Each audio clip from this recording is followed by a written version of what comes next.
All right, welcome to Comfortably Uncomfortable. You've got Sandy and Alex here, and we are here to empower women to choose courage over comfort by getting comfortably uncomfortable. We get real and cut through the bullshit. Are you ready to get a little weird? Because we're going to laugh, sweat, cry, and grow together.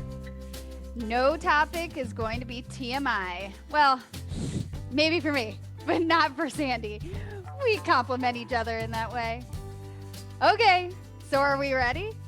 Well, yeah, duh, I am, but are you? Okay, let's go. The one with the doula. Well, today we have Marcela Rodriguez-Hill with us, and we are going to get comfortably uncomfortable and talk all things doula. The thing you need to know about Marcela, though, is that she wears lots of different hats. She's COO of Girl Scouts, I believe, Kansas City, or regional or something. She'll correct me on that. She's a mom of two beautiful girls. She's my best friend. Let's see what else. Yeah, she's an amazing sister. She's amazing aunt. I mean, this woman wears so many different hats, and in particular, one hat is being a doula. So thank you so much for joining. I'm excited to be here. I'm surprised you didn't lead with the fact that my role as your best friend, that does take up a significant portion of my time. Yeah, it is an important one. And I appreciate you saying that. And I don't know about this whole, it takes up a significant amount of time thing, but it is your most cherished role. I know that. You value that role the most. Totally. No, but honestly, we've been, Alex and I have been talking about birth and after birth and all the things to do with birth. And Alex had the privilege and honor to have a doula herself. I did. During the first pregnancy, or during the first delivery. I'm sorry, not my second. Okay. Yep. I wanted one, but mine that I chose was also pregnant and delivering, the month later. I won't name names. But, I had... it's all coming together for me. It's coming together now, yeah. Okay, yep. You got it, right? But boy, did I text you 1,000,001 different questions, and we FaceTimed, and it was all the things I'm like, even as a pelvic floor person and being my first pregnancy, there's still a million things that I was like, how did I not know this? Well, that's a fun trick. And, a lot of people, we might know what a doula is, but we don't actually know what a doula is. So we would love to hear more about how you got into becoming a doula, why a doula. I mean, take it away. I was gonna say, I want to start from the basics. What is a doula? Because some people may have never heard that word before. On its most basic level, a doula is a birth support person. And I think one of the biggest misconceptions is really identifying the difference between a doula and a midwife, or your OBGYN who is helping you physically deliver your baby. Yeah. And in most cases, a doula is not doing anything related to the medical side of what is happening in someone's birth.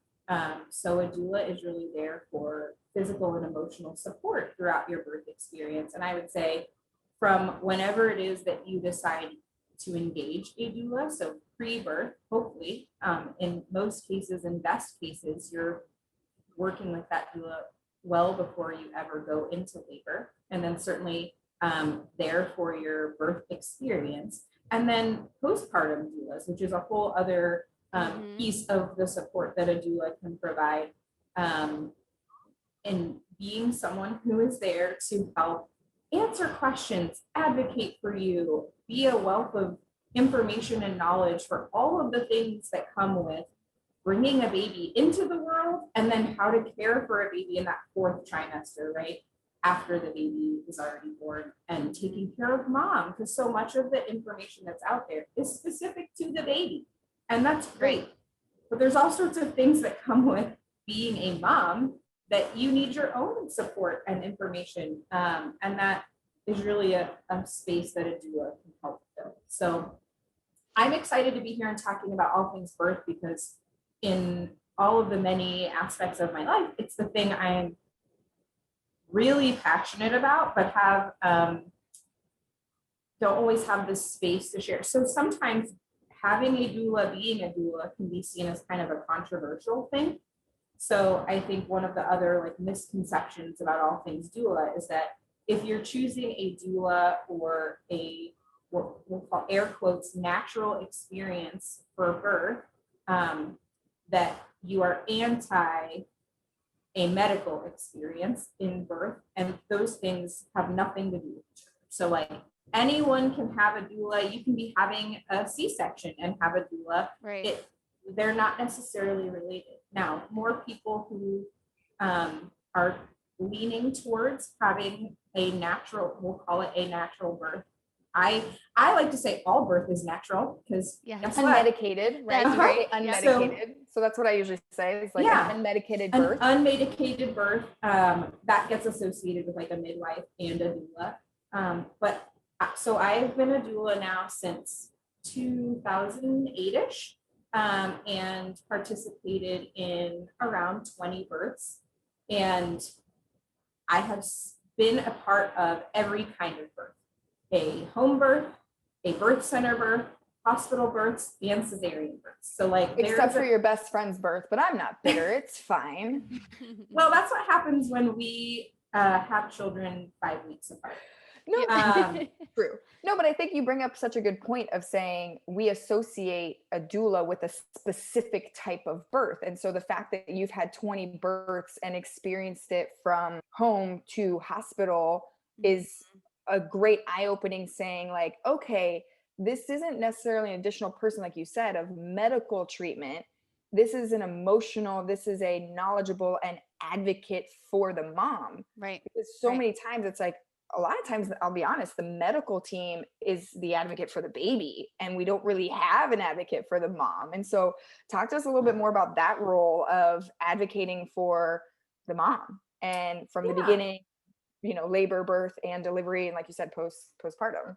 So it's really interesting, and I think speaks to how I became a doula in the first place. So I, out of college, was working in a job where I was providing support to first-time pregnant moms in underserved communities and doing like home visits. So I would go and hang out with pregnant moms and talk to them about how they were feeling and what they were nervous about, and just being sort of a friend, because research showed that these were women who were lonely, experiencing depression in pregnancy, which increases the risk of medical issues. All sorts of things. Can we just say how amazing that service is? I mean, that is wonderful. And I mean, regardless of the community you're in, I think it's something that, gosh, every woman. And so awesome. What a wonderful service. Yeah. And so this was in a partnership between a nonprofit and our city's health department. So like, that's great. Really an understanding and marriage of all of the services that someone would need. So in that, it was sort of like I was there up until the point that they had their baby.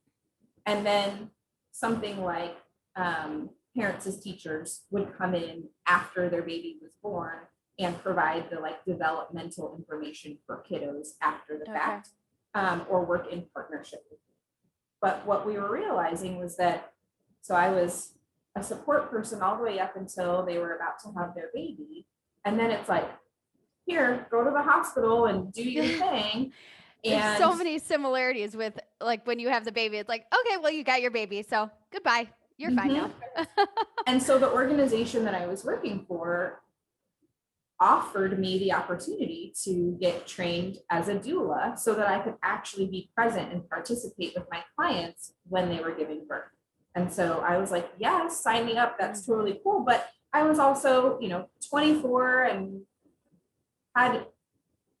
wasn't super invested in this idea of being a doula. It was just like, cool, it's extra training. Like it's going to help me in my job and I'll show up and do the thing.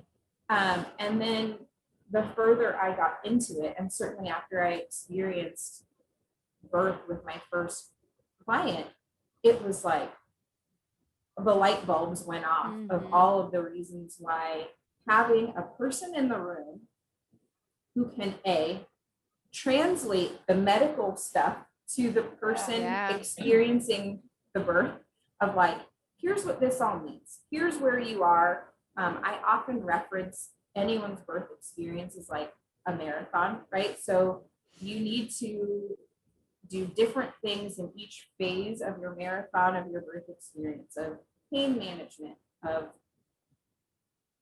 progressing your labor along to get to the place where you're ready to deliver the baby, like all of the things, and then the emotions that go along with it. Mm-hmm. And then the other piece, which is part of why I hired a doula when I had my first baby, was so a doula hired a doula. A doula right? hired a doula. Right.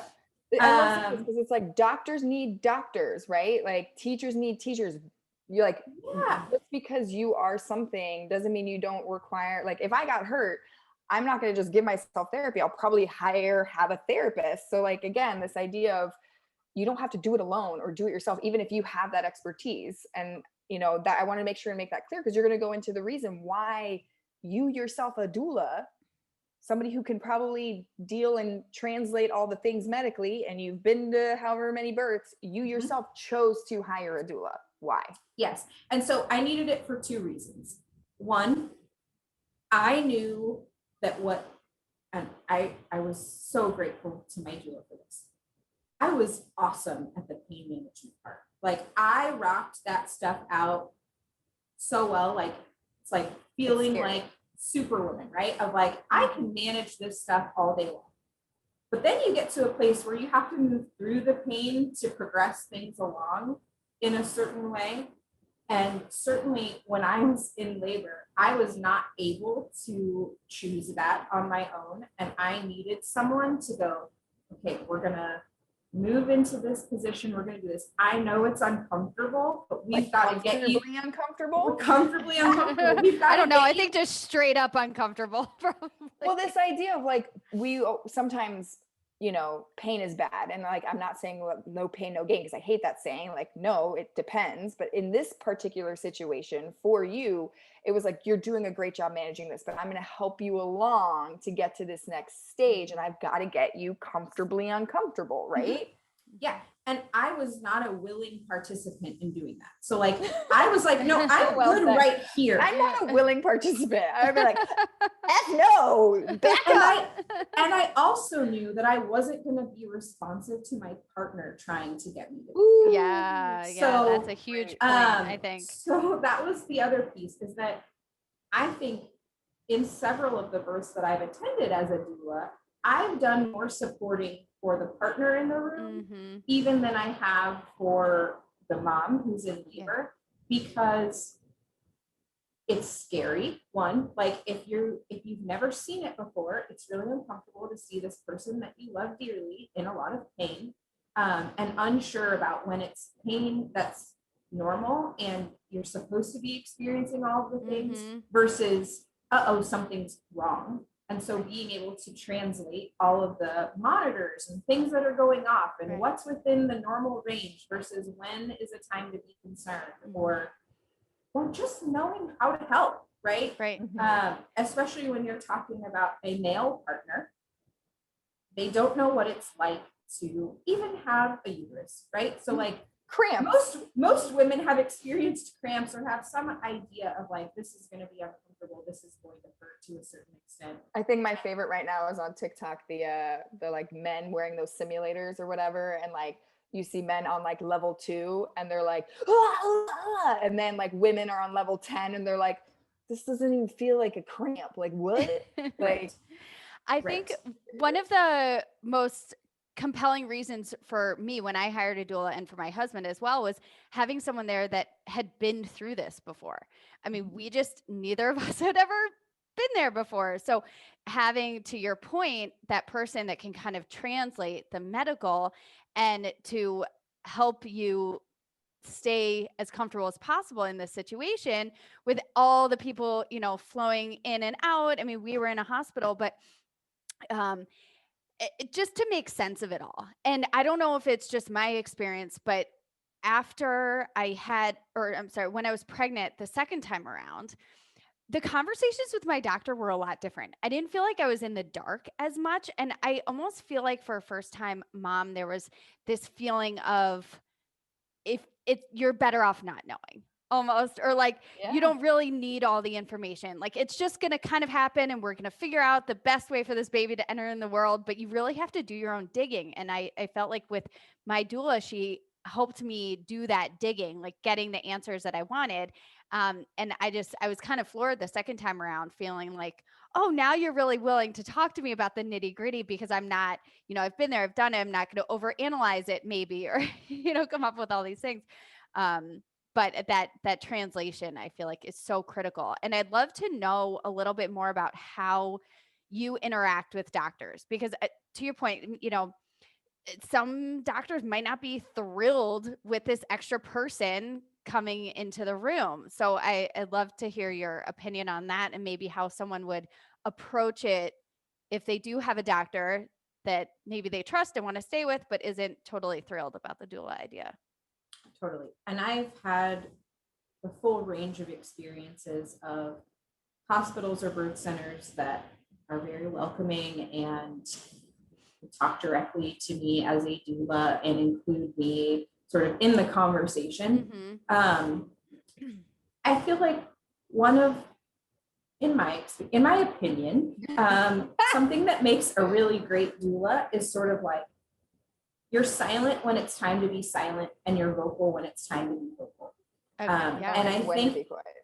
And I think that there are some doulas out there who have given doulas a bad name because doctors perceive them as being anti-medical model and being really pushy or pushing back against what it is they're trying to do. And so I've certainly encountered some physicians who are not jazzed about the idea that because they're calling me a doula that I'm in the room. However, if they wouldn't have known why I was there, they wouldn't have thought twice about it. You know what I mean? Like, right. If the mom would have just introduced me as, this is Marcela, my friend who's here for my labor, like, they wouldn't have, their position wouldn't have changed.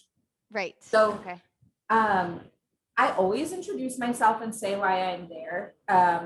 And my job is to ask questions that I have already determined based on my earlier conversations with the couple about what are they most nervous about, what do they want to make sure that I'm involved in advocating for them on, or when I can read the room and tell that a doctor has come in and suggested something or said something that everyone is feeling uneasy or confused about, that I can help normalize.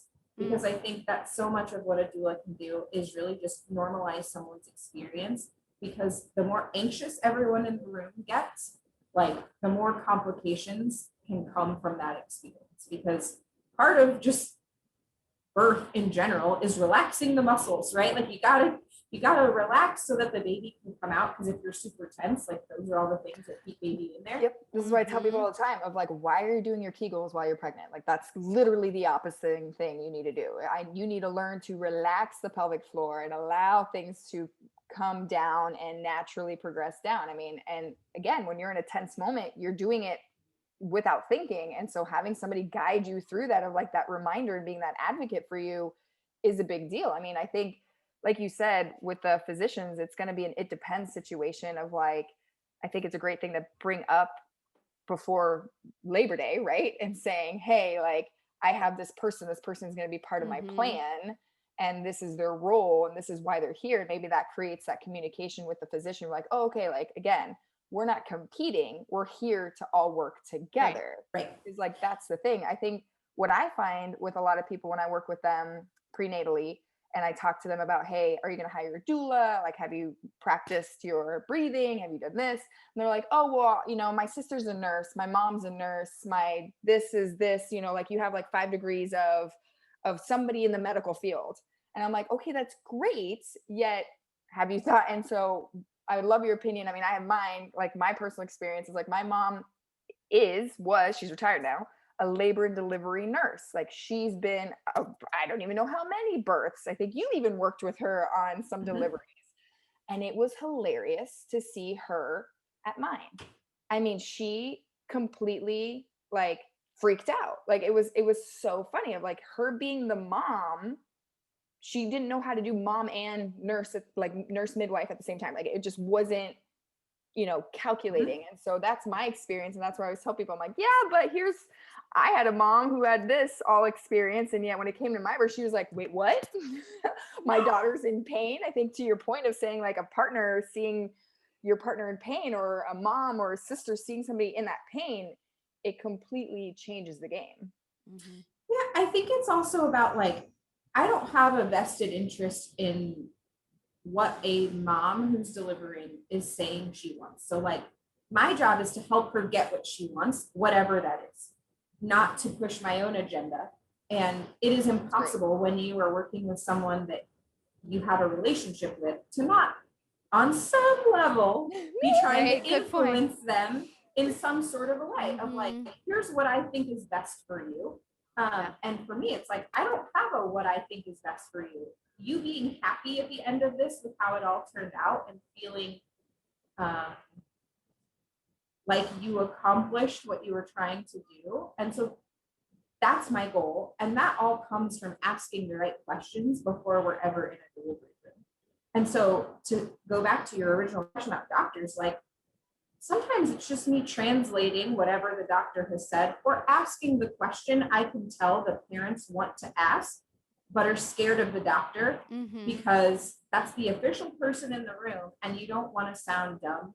You don't want to inconvenience them or take up more of their time. And so there are times where I step in to say, hey, can you share a little bit more about what that means? Because I can tell that you just see that like scared look on parents' faces. Deer in the headlights. That happens a lot. Okay, you're progressing this far along. We're going to give you this much more time, and then this intervention is coming.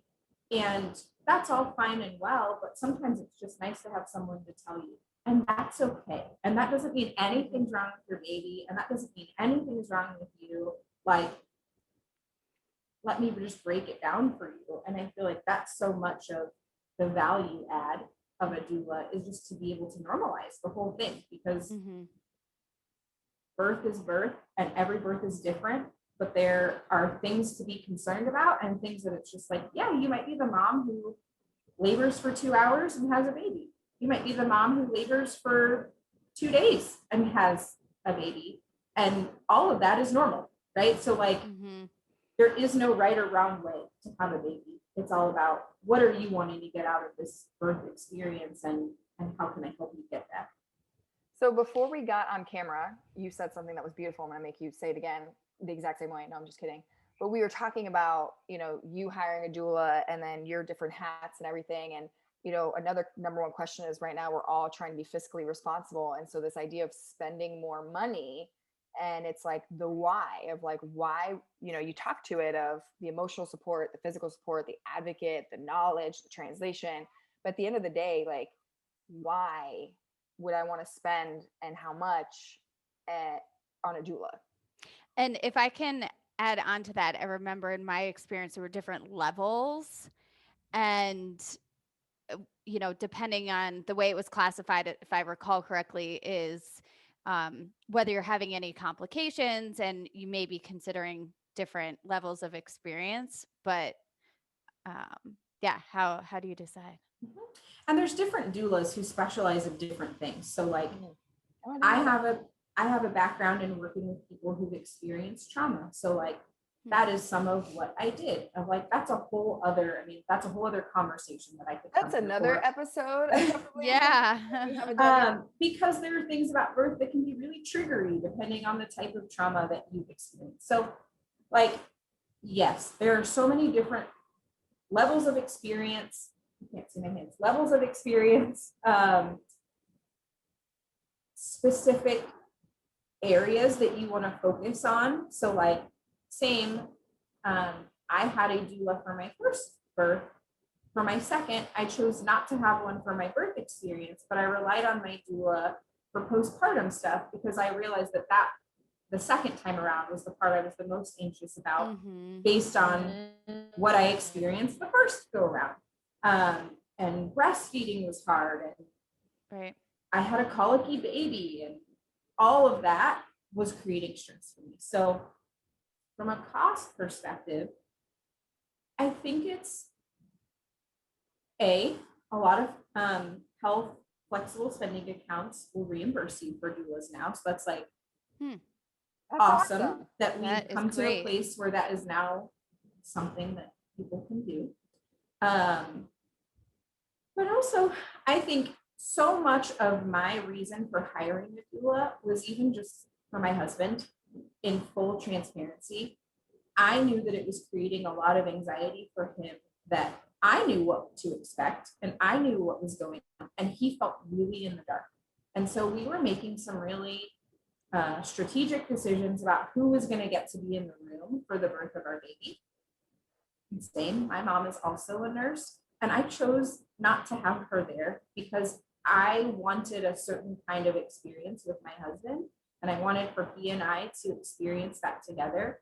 And listen, my mom is like one of my favorite people in the entire universe. It's true. And I knew knew they are together, and they also look alike. But yeah, I knew that if she was in the room and I needed something, I was going to want my mom and not choose my husband in full honesty. And I didn't feel like that was fair for him and how he wanted to participate in the birth of our baby. And so it was like, okay, it's me and him and our doula. And I felt really great about that. And it was worth the investment. But I think everyone has to make their own choices about, like, what are you worried about? Because everyone has worries, especially with your first baby, right? Like, you're not going to know what it's like. Even having seen 20 births, doing it myself was a whole different thing. Right. I know how it's supposed to go, and I know all the things that the variables that could happen along the way, but when it's you, it's really different. And so she was awesome at helping him feel useful, because that is how he feels the calmest. He's a naturally anxious person anyway. And so him constantly feeling like he was participating, had a role in what was going on, even if it was legit, just like, go get some ice chips. Right. Here, put this towel here, like, hold her hand like this. Like, it's nothing complicated. But when I was in labor, there were moments where I was not super pleasant to be able to be like, here is what I need in this moment. Yeah. It was like, I don't know, just like, stay out of my way. Yeah. I focused here. I don't want to talk to you. Yeah. Yeah. I mean, I feel like, go ahead, Alex. I was just going to say, when I was just kind of researching doulas in my area or getting to know, a recent search, I feel like I came up with so many more results than years ago when I had my son. And it's encouraging to see. And I'm curious to know from your perspective, if you feel like it's becoming more commonplace, it's becoming more popular, or a service that, people are getting to know, which we're thrilled about. All these things that no one told you finally are getting out into the world. And I think, to your point with weighing the cost, like, it never hurts to research and to meet someone. And it may just feel like an awesome fit. And you're like, yep, this is what I need to do. Or, no, I think I'm good. Well, and that's my, not being the, the bitter one, but like, as things get more popular, there's more and more people who want to take advantage of certain services like this. So me being the type of person that I am and wanting to help our listeners, of saying like, okay, like, if you're on the fence here and you're like, okay, this sounds amazing, I want to have that support. And I think, Marcela, you brought up such an amazing thing. It's like, it's not just the, the person that's delivering's choice. It's the family of like, maybe you feel fine. Like, I got all this, I'm good. But your partner is feeling the anxiety, or feeling like, I don't know what my role is in here. And so you including them in this decision, I think, is huge. And then me wanting to be like, okay, well, what would be 3 questions to ask a doula to like really help identify, is this person going to be a good fit for my needs? Because again, that's me wanting to be like, all right, so how do I ask? What do I ask to find that like, that feels like a good fit and they're going to be right for me? There are a lot of examples of questionnaires out there. I will note Doula International as the website for everyone to go to, because it is like the landing spot for certified doulas. Most people who are certified and registered as a doula have a connection to DONA in some way. It's like the national. Yeah. So again, this isn't something that like somebody just gives birth and then is like, hey, I had a baby, I can be your doula. Like, this is training. You get there are certified. some people, I mean, like you can call anyone a doula, but a certified doula is a whole different thing. Well, I think that's something we just need to clarify, because I Yeah. think, I mean, in the fitness industry, I crack up a lot and I get up on my soapbox of like, all of a sudden people have babies and now they're training people who are pregnant and postpartum. Right. They're like, well, I had a baby, so now I can train somebody who's pregnant and postpartum. I'm like, I love you, but no. So like same thing with doula, right? Like just because you Right. had a birth doesn't mean you are prepared with the tools to support somebody else's birth. I think it just depends on what you're looking for, right? So it's like, yes, me as a person who has had 2 babies, I could attend my friend's birth and be a great emotional support. Like I feel like I am skilled as a human to do that thing. But there are things that you learn specifically around the physical aspect of being a doula. So like if you were looking for someone to help with moving your labor along, like if you're really interested in the pieces associated with trying your best to have an unmedicated birth and wanting all of the physical tips and tricks on how to manage that, a certified doula is an important piece of your birth team.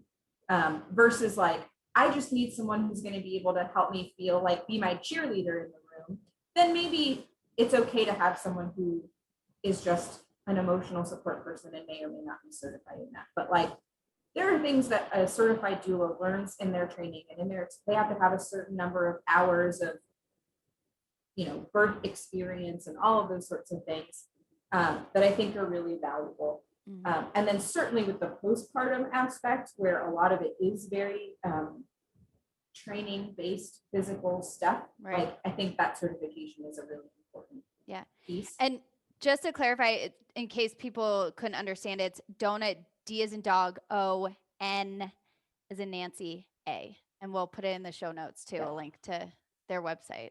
And they have on there like a questionnaire that you can use when interviewing a doula of like, what are the right questions to ask? And so it's like, there's resources on there for family looking to hire a doula. And then there's lots of resources if someone's interested in becoming a doula, or if you are a doula and you are wanting to make yourself accessible to moms in need, then a lot of them are listed through that organization as well. So it's a really nice landing spot for all of the different ways that you want to access information. Amazing. So, I mean, you brought up the point of like the unmedicated and trying to help progress that labor along. And we talked about the benefits in that sense. And then coming back to, you know, let's say you're having a hospital birth and you're somebody that's like, no, I want an epidural. You know, why would somebody with an epidural in a hospital setting say benefit from a doula? Like, is it just the emotional support? Like, should I have just like a friend emotional there, or is there another level in doula training that would provide benefit? You know, I think it's always both. Like there are always things, even if you've had an epidural, that when it comes time to actually evict your baby, right? Get out of here.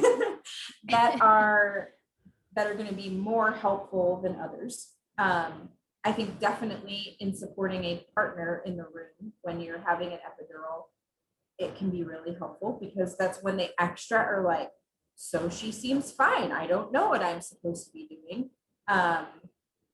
And so that's important. But I also think, and maybe Alex, you can speak to this in your birth experience in a hospital having a doula, but there are things that happen along the way that I think still need translation. You still have people coming in and out of your room all the time and throwing stats at you about like, you're this far along, here's what's going on, here's your baby's heart rate. And so you're always in that worry space, just naturally, because we've been conditioned to be afraid of birth. Right. That something's going to go wrong. And so it's like, oh, your baby's heartbeat has dropped a little bit, and so we're really concerned about XYZ happening. Or you just hear, like, you overhear nurses and doctors talking to each other, and you're like, hey, what did that mean? Like, you're not talking to me, you're talking to each other, but you're talking about me, or you're talking about my baby. And I'd like to know if there's a concern here. And so sometimes I feel like that was a lot of what I was doing in my hospital birth experience, is going like, nope, that's still well within the range of normal. It's still totally okay that you're only 4 centimeters dilated and you've been here for 12 hours. Like, Right. it just depends on the situation. And honestly, even just saying that out loud, I would never say something like, you're only 4 centimeters. I'd be like, that's amazing. You're at 4 centimeters. Like, Yeah. so it's reframing an experience. Yeah. I think that's such a good point. I mean, you have reframing. the nurses and doctors who are the most amazing people in the world, but you're not their only patient. And when you have a doula, you are the only patient. It's someone with that knowledge and experience that is just there for you. And so if there's all the information being thrown around, being consumed and fed to you in the way that you want to understand it, I think is such an important role. Well, There's we could keep talking about all this stuff. I know, I cut you off forever. a little bit, but say what you were going to say, because then I have a wrap-up question for you. I was just going to say that there's also a lot of moms who like see an epidural as like, they want to try as many things as they can before they get to a place of decision making for an epidural. And so I've seen that a lot, is like, and this again is not to say anything negative about doctors and nurses, but they're also in a like, it goes more smoothly for them the more comfortable you are. And for them, that means you having an epidural and being like comfortably laying in your hospital bed.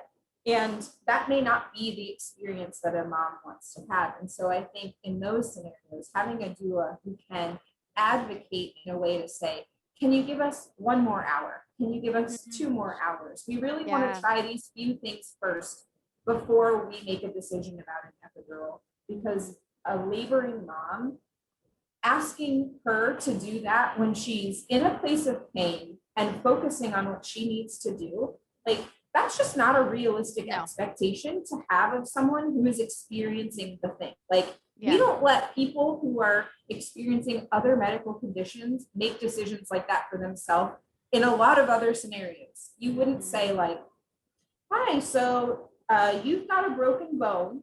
Do you want to have the pain meds that are going to take your pain away? Or would you like to sit here and suffer with this while you're in the midst of suffering? Like, it just doesn't happen that way. And so a doula can be confident in what they're asking for and knowing when it's no longer appropriate to be able to say, hey, we've reached this place where we do need to have additional intervention or move along to this next space, versus I'm going to push for a natural unmedicated birth the whole way through when that's no longer an option. So like, you have someone who's able to wade through all of that. Your baby is going to come out one way or the other, but it's easy when you're in the moment to be like, this isn't ending, and you start to feel hopeless. And you have to have someone reminding you, even if it's yourself, that like, this isn't forever. One way or another, my baby's going to come out and it's all going to be okay.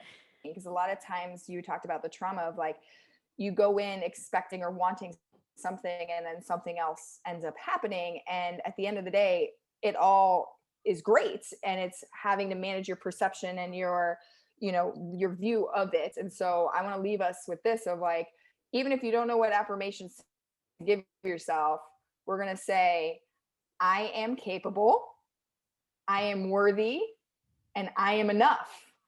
I love it. Thank you so much for joining us. Awesome. Thank you so much, Marcela. Loved it. Happy to come back anytime, you guys. Thank you for showing up today. Getting awkward is always more fun with friends. Give us a review, tag us, and share us so we can continue to grow together. Use hashtag CUPod, letter C, letter U, or tag us. You can find Sandy on Instagram at sweatandshineon and Alex at aj.afterbabyfit on Instagram and afterbabyfit on Facebook and YouTube. We'll see you next time.